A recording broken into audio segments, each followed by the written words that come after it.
Who gets everything? I can't say. I'll tell you on Wednesday. A 2-page handwritten will prepared the day before the suicide. Sounds like a 5-year lawsuit bonanza to me. I sure hope so. That'll keep you busy for a while. I need the work. What's the old boy got? Harry Rex shook his head while reaching for the hoagie. Don't know, he said, then took a bite.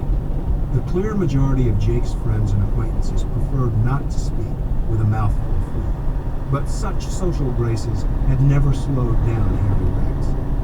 As I recall, and again it's been 10 years, he owned a house up there on Simpson Road with some acreage around it. The biggest asset was a sawmill and a lumber yard on Highway 21 near Palmyra. My client was Sybil Hubbard, wife number 2, and I think it was her second or third marriage. After 20 years and countless cases, Harry Rex could still floor people with his recall. The juicier the details, the longer he remembered them. A quick chug of beer, then he continued.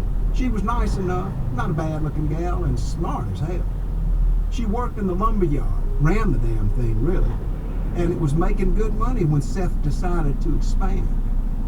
He wanted to buy a lumber yard in Alabama, and he started spending time over there.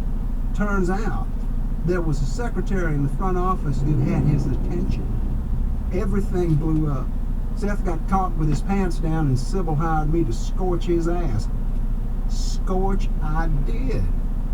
I convinced the court to order the sale of the sawmill and lumber yard near Palmyra. The other one never made money.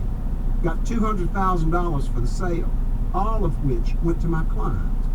They also had a nice little condo on the Gulf near Destin. Sybil got that too. That's a skinny version of what happened. But the file is a foot thick. You can go through it if you want. Maybe later. No idea of what his current balance sheet looks like. Nope, I lost track of the guy. He laid low after the divorce. The last time I talked to Sybil, she was living on the beach and having fun with another husband, a much younger man, she claimed. She said there were rumors that Seth was back in the timber and lumber business, but she didn't know much. He swallowed hard and washed it all down. He burped loudly, without the slightest trace of hesitation or embarrassment, and continued. You talked to his kids? Not yet. You know them?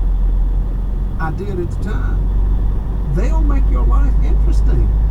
Herschel is a real loser. His sister, what's her name? Ramona Hubbard Defoe. That's the one. She's a few years younger than Herschel and part of that North Jackson crowd. Neither one got along well with Seth, and I always got the impression he wasn't much of a father. They really liked Sybil, their second mom, and once it became apparent Sybil would win the divorce and make off with the money, they fell into her camp. Let me guess. The old man left them nothing? Jake nodded but didn't say a word. Then they'll freak out and law you up. You got a good one brewing, Jake.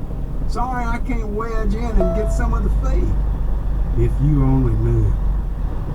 A final bite of the hoagie, then the last of the chips. Harry Rex crushed the wrapper, the bag, the napkins, and tossed them somewhere under his desk.